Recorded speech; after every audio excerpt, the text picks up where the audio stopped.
hello, citizens of the world. Shaba Shams here. I'm so happy to be back on a regular basis on Shaba Speaks or more, or Learn to Earn, a pod show with Shaba Shams. So happy to be here. Our mission is to inspire, empower, and connect the citizens of the world to create success and achieve financial freedom. Super important. My guest today, Miss Peggy Meyer, I met her about a couple of months ago, I believe, through the 10X Incubator, when I became a co-founder myself of a tech company, and I love saying it, a non-tech founder. And Mhm. I had the honor and the privilege of meeting Miss Meyer here, and I was really interested in the work she's doing and her mission in life, especially that she is a bit ahead of the game in terms of where most of our co-founders are at. And I wanted to bring her on my show to share her story. Peggy, welcome, welcome. I'm so happy you're here. Oh, so thank you, Shaba, for inviting me to be on your show. I'm so happy to speak with you today. And so glad I was able to meet you at the 10X Incubator immersion here not too long ago. I don't know why my camera froze, actually. That's kind of a little weird. I'm looking at the sky.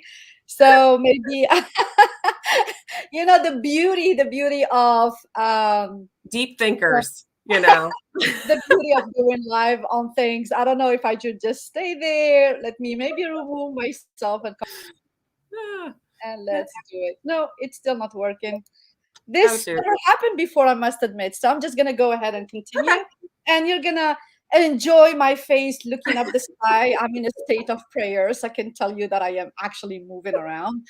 But hey, what the heck? The beauty of going lives. If we were Exactly. in a recording setting, I'll probably have to change it. But what can we do? So, Right. Peggy, tell me a little bit about your journey in life, who you are, and how you ended up coming into this whole 10X incubator. Okay. Well, I don't know how far back you want to start, but I am a farmer's wife. I am a mother of six. I have my own mental health practice for over 20 years. So that's really what I've been, doing a lot of. My husband and I have grown our farming business over those same years, and just wanting to really integrate some of that, want to be able to expand the business of the farming, but also be able to help a lot of people. Basically, getting into this 10X incubator was a process of just over a year ago, actually. I really believe everybody's meant for more. And I really believe time efficiency and saving people the time and the energy and reducing stress can really help move people into the direction of where they're really meant to be. And so in my journey of this last year, I was really, really frustrated because I was trying to take the farming aspect of it to another level. And that meaning to try to narrow in on profit or loss by field as we're growing our farm. And I figured out the expense piece of it was really easy to be able to put into QuickBooks. But when I got to harvest and starting to put in the profits, I was just not able to easily get that information into QuickBooks for myself. And I'm thinking there going, oh my gosh, my husband's out with a combine. It has a refrigerator in it and it can drive down the row itself. We have all of this precision ag, the production agriculture piece that has all this technology that has been awesome in improving yields and being able to conserve water and all of that. And I'm still doing the finance and the bookkeeping piece by paper pen. And so that's kind of how the frustration started and the idea started. That's wonderful. The biggest challenges you've had in really going into this whole journey. So what are the challenges? Oh gosh, just kind of like, where do you even start? And so that was just one of those things that I teach people through mental health and stuff is like kind of go from your gut, like know that your worth is, coming out through the voice in your gut. and not in your head, because your head can make it yourself go lots of different directions. Yes, it can help you choose to make some great decisions that'll lead to some great opportunities, but really you have to trust your gut in a lot of things. And so I was really thinking that, yes, you know what, I think I could probably put together something that, you know, the idea and the flow of how to make this work, but I am a non-tech type person. I mean, I have to have help with a lot of the programs on my computer. And so I just happened to come across an email from Jared Yellen, who I had was the owner is the owner of Cinduit, which I was using as a done for you kind of marketing social media campaign through my mental health business and health and wellness, and just trying to get people out information on improving their health, their well-being. And he sent an email out that I captured a year ago, last fall. And he just said, hey, I'm starting this new company called Sela Labs. I want to build, scale, and sell 10,000 tech companies in 10 years, and I need ideas. And that just resonated really a lot with me. And I think I sat on it for about a week. And one day I just woke up and I'm like, okay, this is it. And I probably spent about 3 hours typing out about a 4-page proposal and sent it in. And I was on a phone call with him within a week. And since then, Sela Labs has merged with Grant Cardone's industry for the 10X Incubator, where we met just not too long ago. Was it intimidating for you to think that you could even become a non-tech founder? Well, you know, at the beginning when I said, hey, I'm just going to throw out my idea, it was just like, I mean, I didn't even think through that process yet until it actually starts becoming a reality. And then it's just like, then, you know, the challenges come in, because then the mind comes in and then you hear other people. There's no way you can do that. Like, you don't even know anything about it. Well, I don't have to know anything about it. I'm going off like, I need people to do it for me, because I can't do some of that stuff for me. So a book I read by Dr. Benjamin Hardy last fall, actually, too, kind of resonated with this, is like, who, not how. Like, I don't know how to do it, but I can find the people, the who, that can help me do it. And so let me tell you, it's not been an easy process. I'm a yo-yo as far as like emotional. Like, some days I'm like, yeah, I'm a rock star, I can do this, no problem. And other days I'm just like, I doubt myself so bad. I let naysayers come in, or just even it's just an overwhelming process of everything that needs to go in to make it a reality. But it's like, okay, I can't focus on the big thing, like every aspect of it. I just need to take one step forward in what I can do and what's a priority today. And so there's been a number of challenges over the last year, just for my own mindset, to be able to work through the process to get to a product at this point. So Jared Yellen always says that being a tech founder is sexy. Tech is sexy. And I started actually to embrace that concept, you know, because Right. like, especially women in any world, we try not to be sexy. We want to be more professional and be taken Mhm. seriously. And here we are as female crowd entering the world of tech space, and we're like, oh, so we work so hard to be more professional, and now we're becoming, again, circling around and going into becoming tech founders who happen to be sexy. So how have you really came with the idea of, or identifying, I think this is so important, a lot of people, Mhm. they think about a lot of ideas or a lot of Mhm. problems, how to solve them. How did the idea of what you identify as a problem as a farmer's wife became really something so pain point, you know, bringing so much pain that it's like, I got to do something about it and technology will solve it? Right, right. And I think that comes, I mean, not everybody, maybe, I don't know, that has this that comes to a conclusion that there's got to be a better way to do something.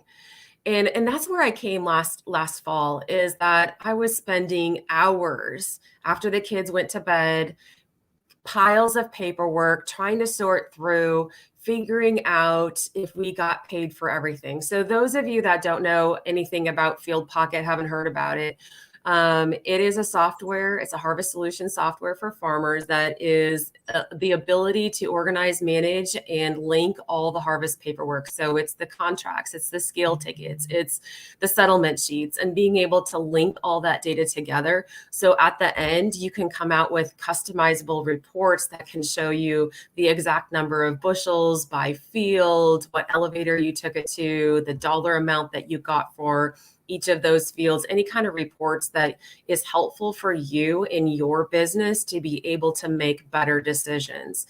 And so the pain point for me was, it was just like, there really just has to be a better way. That just kept going through my head. There has to be a better way. Technology is so wonderful. It can do so many wonderful things. I mean, my husband can control irrigation pivots on his phone. And I'm like, these are just basically putting numbers together and matching them up and putting them together into a report. So to me, it was just like that would save me a ton of time.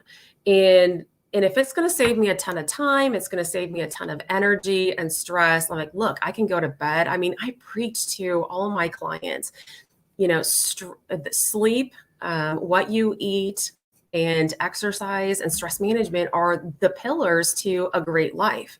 And here I am sacrificing my sleep to try to, put numbers together. And I don't know about any, you Shaba or something, but my brain doesn't work as well past 8 o'clock at night. I know this isn't a great time for me to work numbers, but I had to, because I had to get it done and get it caught up. Harvest is such a fast-paced time of year where, my husband's just worried about getting the crop out of the field before the weather gets it, and then the number of scale tickets that come through with that. I mean, I am actually amazed right now as I'm using the product, how many scale tickets I have filtered through already. And we're not even done with harvest yet.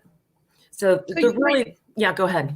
No, I mean, you went through the process from idea to finding a company to work with. So you became co-partners with or partners with the co-founders, the 10X Incubator, went through the process of MVP. Well, the reason I'm going through the one by one step, because I've been until I am at the MVP level. So then beyond that point, tell me a little bit about the family and friends night and then going to market. What was that like for you? So yeah, the family and friends, I mean, that was kind of like one of those things I went back and forth, is like, one, I'm really excited because I want my friends and my family to know what I'm doing. I mean, there's often not a lot of time that we talk about, our jobs and what we do, at least not in our family. And so I wanted to kind of, throw that out there so nobody was surprised if they, saw this coming from me in another platform. But it was also kind of nerve-wracking because I'm like, oh, I'm still got those little voices, like, what are they going to think? But when I did that night, I mean, it was just wonderful. I mean, I think I was just on fire, just like so excited about showing my passion and linking things together and really wanting to help and serve people to have them improve their lives. So that whole process was very, very opening for me. And it was kind of like my first push into the world that says, hey, this is what I'm doing and here's my product. And so that was a great friends and family night, and just invite everybody that and just to say, hey, this is what I'm up to. So would you have thought maybe, I don't know, 5, 10 years ago that you would ever do anything like this? Of course not. Of course not. Who thinks of these things? I mean, sometimes we have those goals. Hey, I want to do that. But like sometimes, we get ourselves stuck. I think in that if I want a certain goal, 5 years ago, I was a different type of person. I mean, my kids were at a different level. I may have wanted different things, but we evolve. I hope we all evolve, and I hope we grow. And sometimes our goals aren't the same. But maybe the main goal the big idea goal is just how we get there. might change. And I think that's is the piece that has changed for me, because over the years, just looking at, I know what my husband's dream is. I mean, he wants to just build a nice, sustainable farming business that we can pass down to our kids so that they can have that ownership of the land and be able to work it and just have that pride in it that he has. But in order to do that, you have to, farming is kind of an expensive adventure. Oh yeah. It just, the machinery costs, the land costs, all of those, the input costs, and it's really out of your control as far as the price that you get on things. It's not like I can demand, hey, I need this dollar amount for my crop this year because that's what my income goal is. No, it's not. We can't dictate that. And so really his goal, and then being able to say, hey, we want to be financially, debt free of all the land and all of that stuff before a certain age. And I'm thinking, oh my gosh, we want to expand and pay off and do all this, and I don't know how we're going to get there. And this just came into mind. I'm like, hey, maybe if this is my problem, there's got to be a lot of other either farmers or farmers' wives that are doing this that could save them time and energy. And also being able to, if doing that, being able for them to be able to pursue what they really like to do, or what their goals and dreams and aspirations are. And have you been able to connect, to network with farmers' wives or other farmers who have the same problem as yours? Yes. I mean, through this process, I mean, too, is this a wonderful thing about how many different people that you can network with that I had never even thought about networking with before. I mean, I've talked to people all across the country about, hey, what are you struggling with? What kind of things have worked for you in keeping track of your books? And I'm reaching out to, accountants and in custom harvesters and crop insurance agents and all of these different people that work with farmers, and say, hey, tell me a little bit about their struggles. How do you think your industry could help them? And is this field pocket something that could help your industry and help your clients improve their bookkeeping piece or their record keeping, or at least being able to come in with a better financial aspect of where all of their stuff is? Because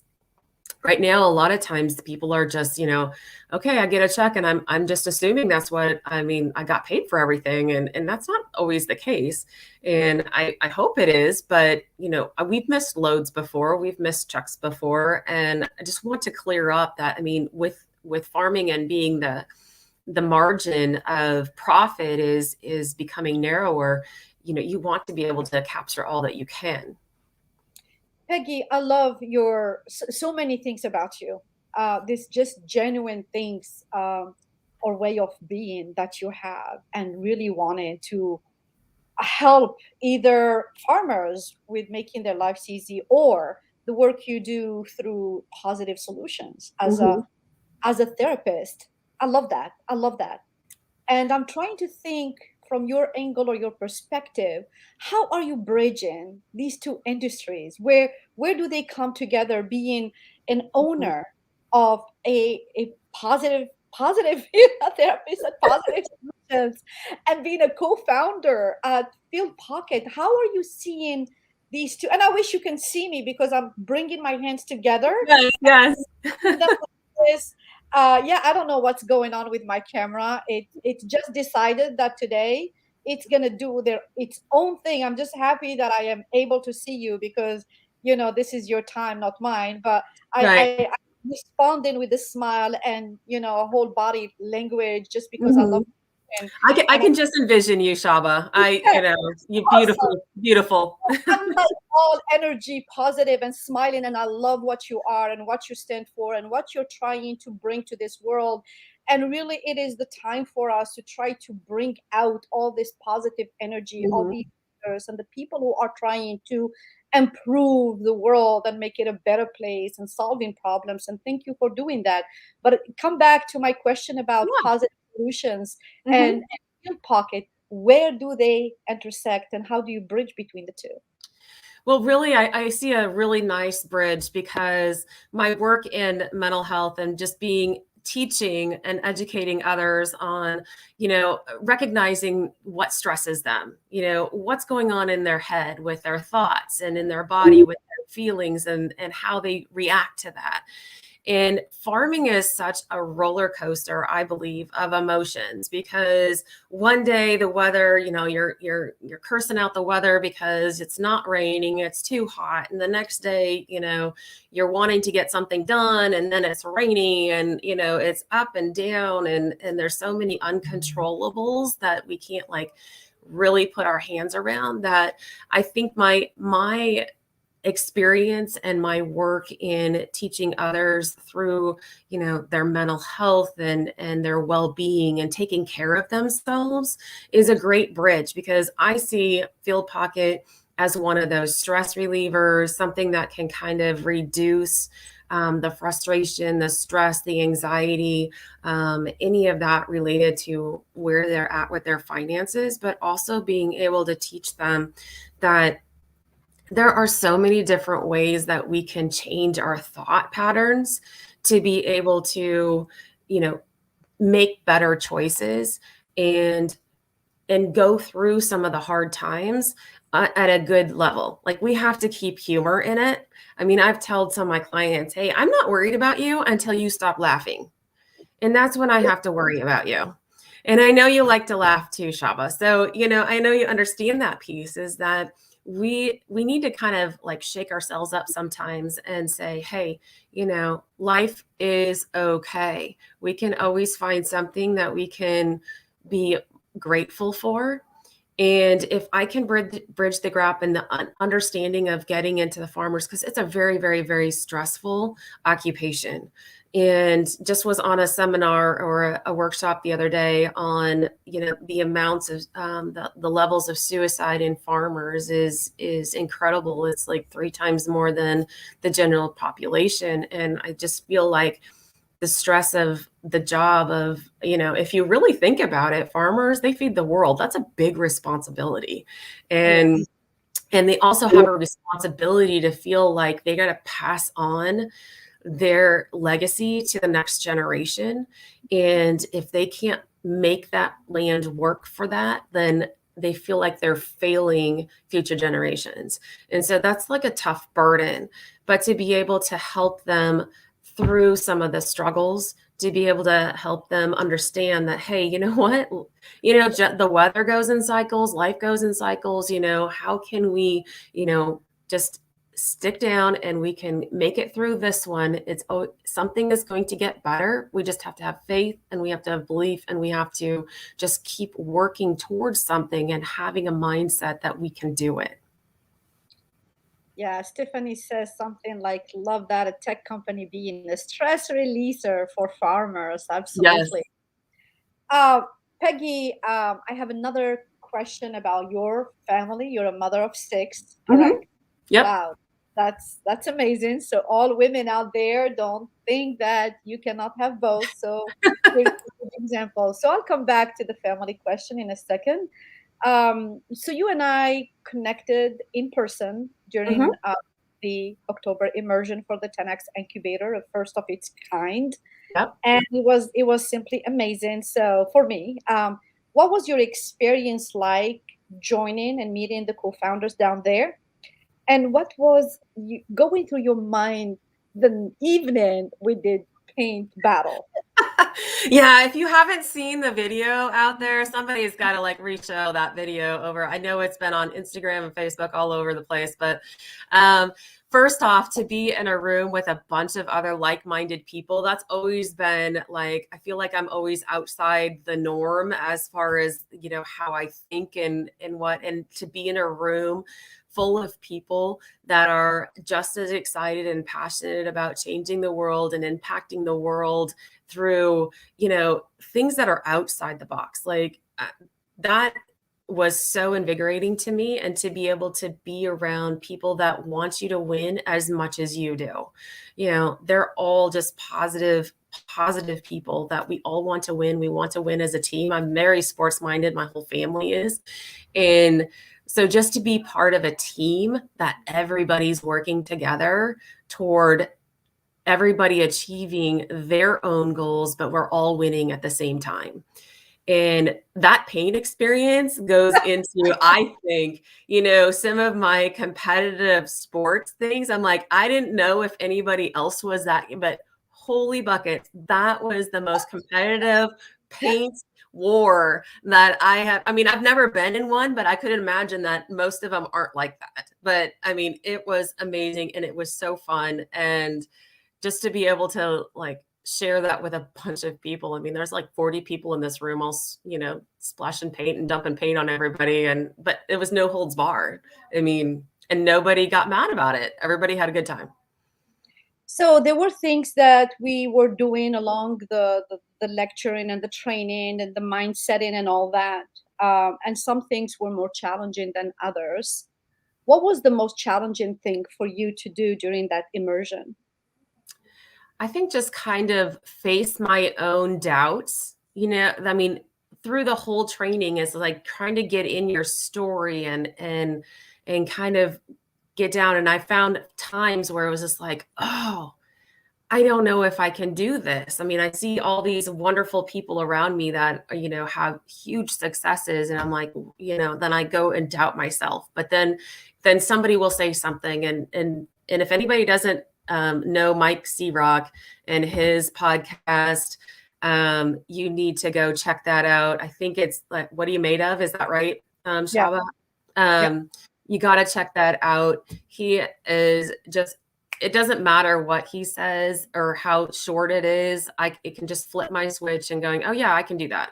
So, the challenging part for me was I was getting in my own head and like doubting myself on what I could do, but being in a room surrounded with a bunch of other people that are still having some of those emotions and some of those feelings, but also stepping forward, acknowledging them, being vulnerable, and getting support from the other people in the room. I think that was amazing. And that's why, we have those, daily morning sessions. And even though I gotta, be a more intentional in the time frame and trying to adjust my schedule so it's not so chaotic during that time for me, to be able to show up, every day, to listen, to just it's lighting the flame of the day and charging you with what you need to get through all of those doubts that come in your head.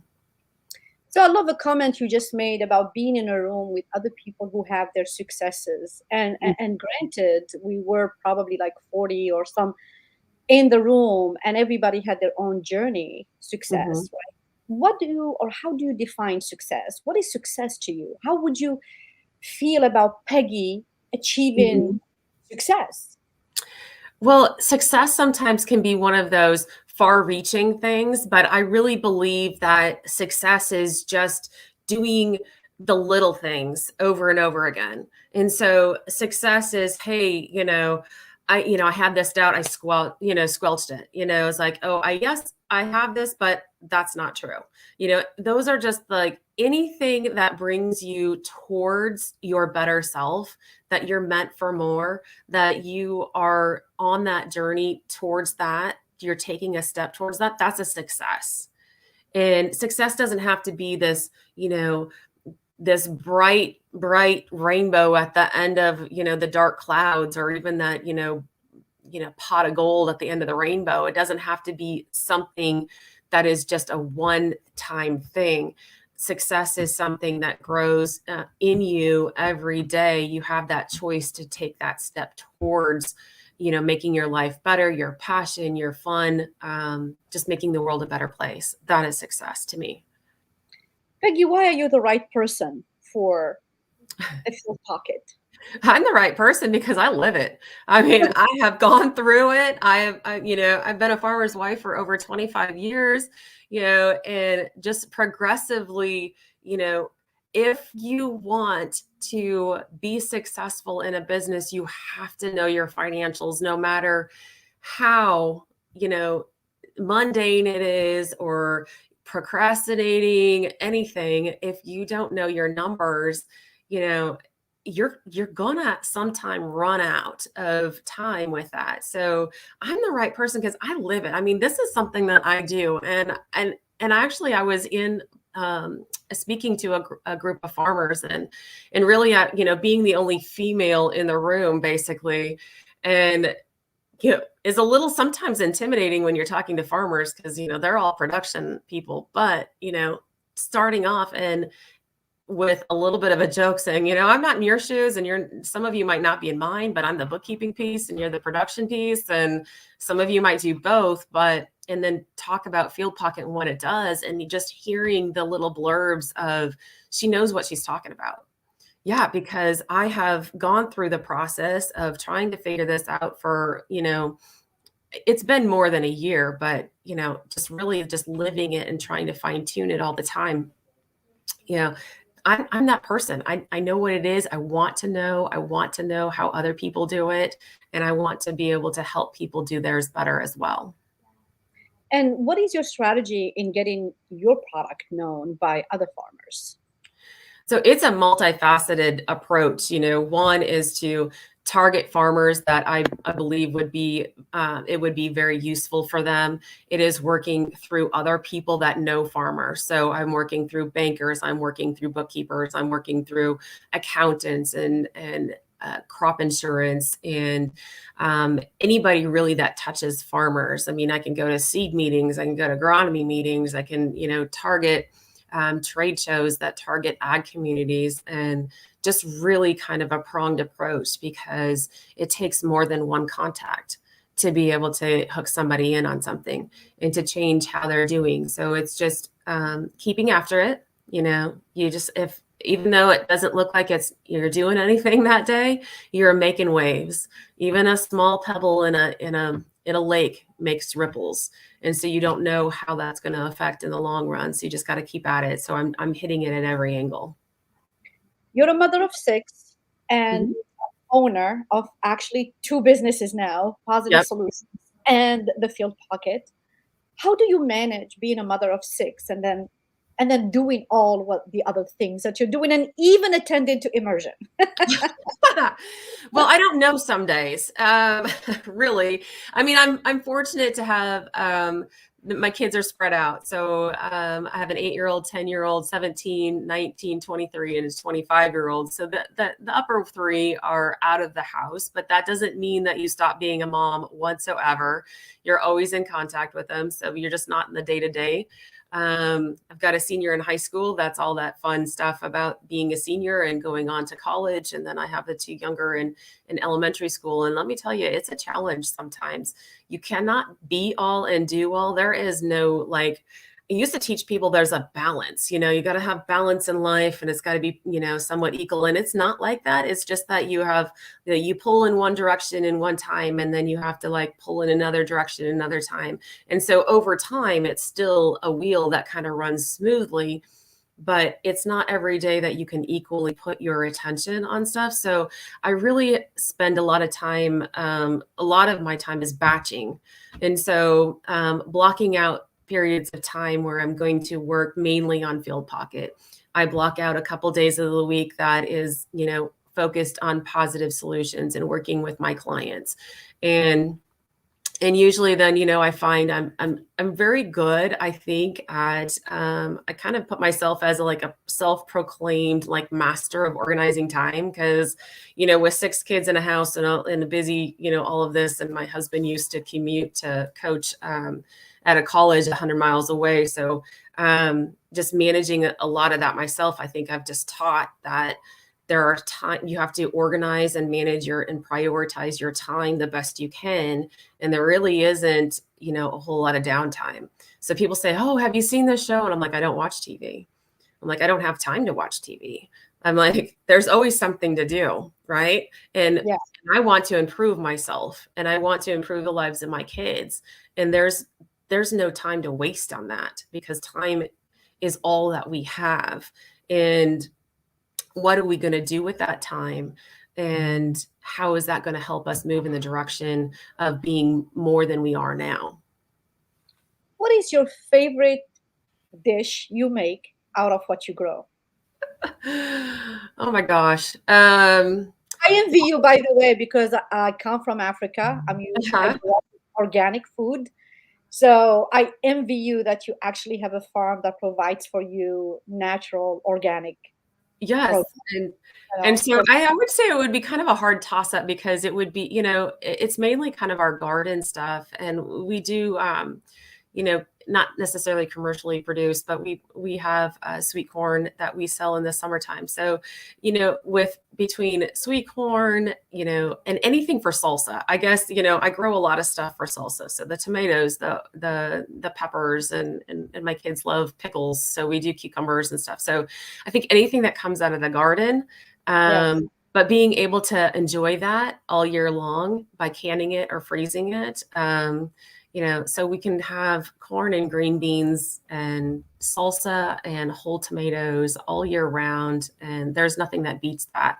And so instilling in my kids that, because even now, the ones that are, gone on to college and beyond is just like, can I have some tomatoes? Can I have some salsa? Because you can't buy it that it tastes the same. So Amen to that. So if there is any shortage of any items on the shelves around here, I know where to go. I yeah, truly envy you because I know how amazing it is to grow your own, your own food. And I've been wanting actually to do the same, but unfortunately, I don't have the expertise of growing much actually, other than some plants. Peggy, my last question, I Mhm. promise.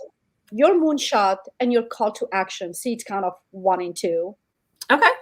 Okay, so my moonshot is I want to have Field Pocket be the number one farm management software system for farmers to use that integrates all the data from all the different companies in an easy to use platform, starting with harvest and starting with 1,000 users in this first year. And the call to action is, hey, a couple fold. One is to challenge people to be more than they are right now. They're meant for more. So do whatever it takes to listen to your gut, tune out, the naysayers, but also if you know a farmer that is struggling and needing to get honed in, if they're really wanting to do a succession plan and they need some record keeping, Field Pocket can really help with that. Just the history is undeniable, and if you can digitize it as Field Pocket does and pass it on to the next generation, they will be ahead of their game, in order to produce for their family. Thank you so much for that. And as you can see, magically, Hey, you're back. I was excited to come back. I'm glad actually that I just tried it. I'm like, let me see. It's been up for a while.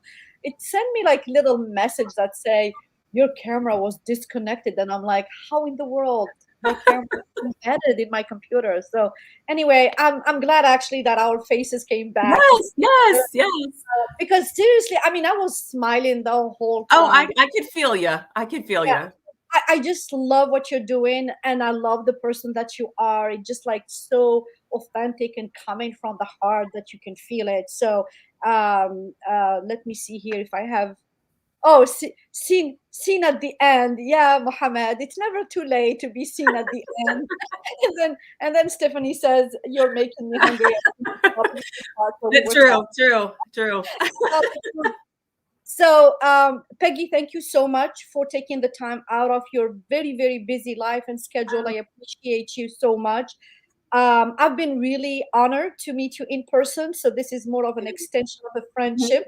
mhm. And it's so interesting, everyone that I am inviting to my show from the 10X Incubator is kind of breaking my rules because I never know anything about my guests when I invite them. So, I invite Mhm. them, and it's through the interview that I start knowing them and building rapport. Uh-huh.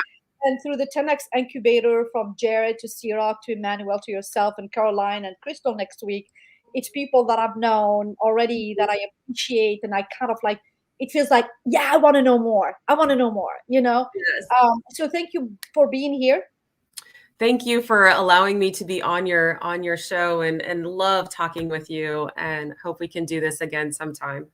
Oh, yeah, most definitely. You gotta Emmanuel, talk about yours. You gotta talk about yours on this. You Emmanuel, gotta have to reverse somebody interview you about your kibble. Yeah, and actually we can bring few of the co-founders and kind of just have conversations about what we're doing, because even though we're all in the same ecosystem, we Hmm. all are doing different things. And sometimes Yes. it's like, oh my God, this person is on healthcare, this person is on farming, this person is on trash. So it's like everybody's doing the same thing, and it even expands our horizons to Hmm. things that we would never know about otherwise. I mean, I would never know about what the biggest issue that the farmers are dealing with if it wasn't for you, for instance. So Hmm. I think it's amazing to create this pool or ecosystem of diverse, diversity and diverse things and Hmm. ideas, and it enriches Oh, what. yes. Definitely. I can't wait to see, to build the relationships again and to see whom else we can bring in that, because it's just going to be a wave of just wonderful people that have great ideas that is going to make a huge impact on the world. And my call to action to people, if you guys have ideas, if you feel like there is a problem, a pain point that you're living, and then you look around and you're like, oh my God, so many other people have the same problem. And then you have a little sense of how you can solve the problem to make people's life better. Hmm. Don't sleep on that freaking idea and die with it. A lot of people are so freaking scared, like, oh my God, somebody's gonna steal my idea and run with it. And it's like, yeah, or you're gonna keep it in your drawer and die with it. So your Yes. choice. Yes. And we don't want you to die with it, because there's so many great ideas that die. And please don't feel like your idea is something that somebody else isn't going to want to do, because we're all geniuses in our own aspect. And you were given that idea for a reason, because God really wanted you to take it on. And if you don't, it's going to die with you, and he's got to give it to somebody else. Yeah, and then join the 10x incubator. Yeah, It's really exactly. Because it accelerate your process on getting it out to the world. it's a great environment. You get more than just like an incubator. Oh, yeah. You have an ecosystem, and then just like these daily meetings where we have conversation and share our wins or go through our doubts or whatever we're going through. That is Mhm. priceless to me. Oh, Peggy priceless. Meyer, Thank you. owner of Thank you. Therapist of Positive Solution and co-founder and CEO of Field Pocket. Thank you so much for being here. I will be following all your work, of course, and I wish you the very best, great success. And I hope you're going to achieve, and you will achieve your moonshot, and do it, because together we achieve more.